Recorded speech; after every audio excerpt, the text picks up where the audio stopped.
구독하시면 구독을 꼭 눌러주십시오. 김용남 의원님 안녕하십니까? 네, 네, 안녕하세요. 자, 바로 들어가 볼게요. 어제 이 3차 토론 어떻게 보셨는지 총평을 좀 해주세요. 일단 어제가 마지막 TV 토론이었다는 게 다행스럽다고 생각을 합니다. 어떤 면에서요? 김문수, 이준석 두 후보는 네. 진짜 뭐 하는 자리인지를 제대로 모르고 나온 것 같아요. 이게 아, 다른 토론회도 아니고 예. 대통령을 뽑는 선거에 어느 후보가 대통령으로서 좀 더 준비가 되어 있느냐, 자격을 갖추고 있느냐를 평가하기 위해서 이루어지는 TV 토론회인데, 네.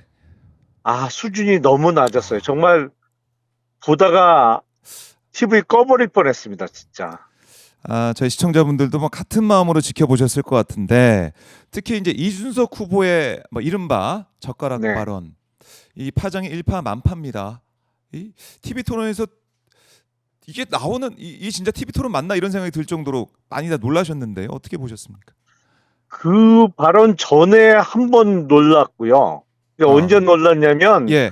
뭐, 개헌을 통해서 대통령의 국회 네, 해상권이 주어지면, 비상계엄 할 일 없는 거 아니냐? 그렇죠. 그 얘기도 했어요.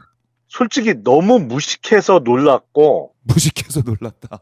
아니, 어떻게 저렇게 무식할 수가 있나. 예. 그리고 그 잘못을 지적하는 권영국 후보의, 발언에 대해서 그게 내각제적 요소라고 우기잖아요. 그러니까, 진짜, 우리 그, 내각제가 그, 아닌데. 그러니까 그건 아예 의원 내각제를 해야 가능한 얘기고, 예.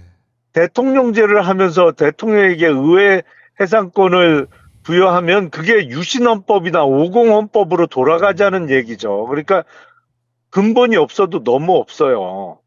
그, 하. 그 무식의 끝이 어디까지인지 정말 알 수가 없어서 한번 놀랬고, 네. 방금 말씀하신 젓가락 발언은, 저게 도대체 공중파를 통해서 나올 수 있는 발언인가? 음. 그리고 무슨 생각에서 저런 이야기를 하는 건지, 네. 제가 보기엔 이준석 후보는 거의 지금 25년째 중2병을 앓고 있는 것 같아요.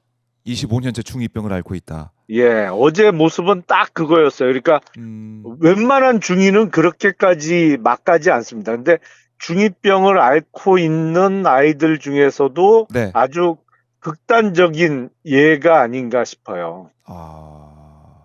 그러니까 이준석 후보가 어제 뭐 1차부터 마찬가지지만 3차까지 쭉 오면서 보면은 어떤 비전, 특히 뭐 제일 젊은 후보라고 하니까 여러 가지 미래에 대한 얘기를 많이 할 거라고 기대하신 분들 일부 있었겠지만 우리가 직접 두 눈을 통해서 확인한 것은 제대로 우리 대한민국의 헌법에 대한 그 가치, 그리고 뭐 갈라치기라고 우리가 계속 얘기해왔던 통합보다는 뭔가 계속 나누려고 하고 갈라치기 하는 이런 모습만 확인됐다, 이런 생각이 드네요.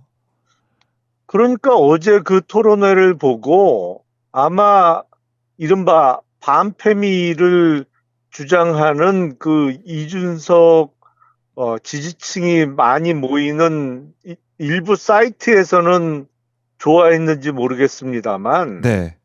전혀 상식적이지 않죠. 어떻게 대통령이 되겠다고 나올 생각을 했어요. 그 정도 수준을 갖고. 처참하죠. 처참하다. 그리고 어제 이제 토론에서 의원님 이름이 또 언급이 됐습니다. 예, 예. 보시면서 어떠셨습니까? 내 이름이 아니, 김용남이. 이준석 후보가 그걸 준비해 갖고 나온 것도 놀랍고, 네. 사실 제가 그전에 이재명 후보 많이 비판했죠. 제가 2022년 대선 때 윤석열 후보 캠프 대변인을 했으니까, 캠프 대변인 하면 주로 그런 일을 하는 거잖아요. 상대 후보 말로 싸우는 비판하고 비난하는 거를 많이 한 건 사실인데, 제가 어제 델리 민주 나가서 그 말씀을 드렸는데, 제가 지난번 대선 때 방송국에 나갔다가 당시 이재명 후보하고 마주친 적이 있어요. 네. 근데 그때 그 전날도 역시 이제 이재명 후보를 비판하는 얘기를 방송에서 했었는데, 그게 얼마나 쑥스러워요, 제 입장에서는. 그러니까요. 그리고 나서 이제 상대 후보를 그 우연히 마주치게 됐으니까. 아니, 근데 그때 2022년 3월 대선을 앞두고 이재명 후보가 그 바쁜 와중에 음. 저를 우연히 마주쳤는데 저를 붙잡고 제가 잘못 알고 있는 부분을 설명을 해 주시더라고요. 정말 깜짝 놀랐어요, 저는. 예. 아, 이 그릇이 그때부터 사이즈가 틀리구나, 이게. 그때부터 아니, 시작이 됐군요.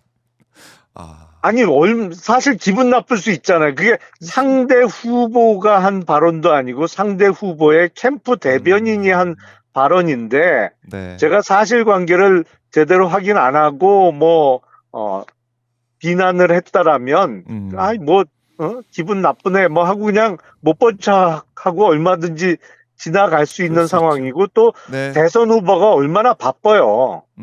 근데 아, 그 상대 후보의 캠프 대변인이 뭐라고 네. 사실 아. 붙잡고 설명을 해 주시는 모습을 보고 예. 정말로 깜짝 놀랐어요. 아.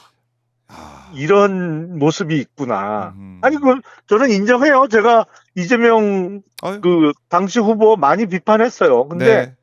나중에 알고 봤더니 아니다 이거죠. 이게 전혀 생각지도 못했던 면이 있더라. 그리고 큰 바다는 그 흘러 들어오는 강물을 가려서 받지 않는 거죠. 그렇죠. 그렇죠. 그래서 큰 바다가 되는 것이고 제가 월요일 날 아침에 이른바 진짜 보수 선언에서도 말씀드렸습니다만 네. 지금 국민의힘이나 여타 정당은 보수 정당이라고 칭할 수 없는 수준이기 때문에 이제는 더불어민주당이 보수부터 중도 진보까지를 다 아우르는 네. 그야말로 스펙트럼이 넓은 정당이 됐고 될 수밖에 없어요. 왜냐하면 다른 데가 엉망이기 때문에. 지금 우리 정치에서 사실은 국민의힘이라고 하면은 극으로 이제 가 있는 그런 모습. 예. 이준석 후보도 뭐 사실 국민들이 기대할 수 없는 그런 상황이기 때문에 지금 이렇게 이제 결과가 나와 있는데 그걸 가지고 어제 이준석 후보가 우리 김용남 전 의원의 이제 과거 발언까지 다 이제 준비해가지고 아니 그러니까 읽고 있어요. 그거를 저도 잘 기억이 안 나는 얘기인데 어디 구석에 있는 걸 또 열심히 찾았나 봐요. 그걸 또 예. 적어왔더라고. 제가 무슨 얘기를 했었는지 허은하 전 의원이 네. 무슨 얘기를 했었는지 그걸 참 아니 찾아왔어. 그런 거 준비할 시간에 어제 사실은 예. 정치개혁과 관련해서 개헌의 주요 내용을 지금 생각나는 게 없고요. 이준석 후보의 어떤 그 주장이 그리고 외교안보와 관련해서 무슨 내용이 없어요. 아니 그런 구석뱅이에 있는 얘기 찾을 시간에 좀 외교안보 공부나 좀 하고 그렇네요. 대통령으로서 네. 뭐 준비가 안 돼 있는 거야 공지의 사실입니다만 그래도 노력은 하고 있다는 모습을 보여줬어야지 네. 어디서 차마 입에 담을 수 없는 얘기나 공중파에서 꺼내고 말이에요. 제가 보기엔 진짜 극단적인 중이병 사례예요. 극단적인 중이병 사례다. 알겠습니다. 의원님 저희가 이제 다음 시간에 더 이제 길게 말씀을 또 들어보도록 하고요.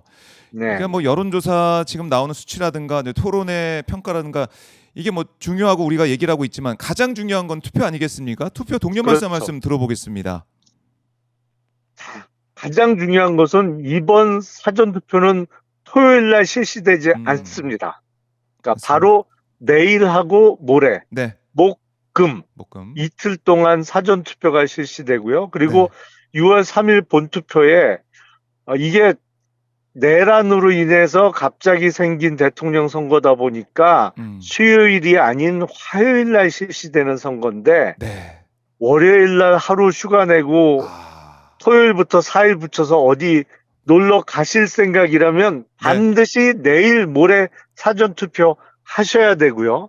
사전투표가 여의치 않으시면 어디 놀러 가시더라도 토일 월까지만 갔다 오시고 화요일 날은 꼭 투표하셔야 된다.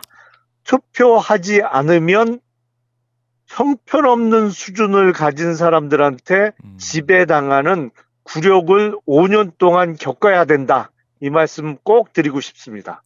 알겠습니다. 의원님 말씀 잘 들었습니다. 네, 감사합니다. 네, 고맙습니다. 지금까지 김용남 전 의원과 말씀을 나눠봤고요.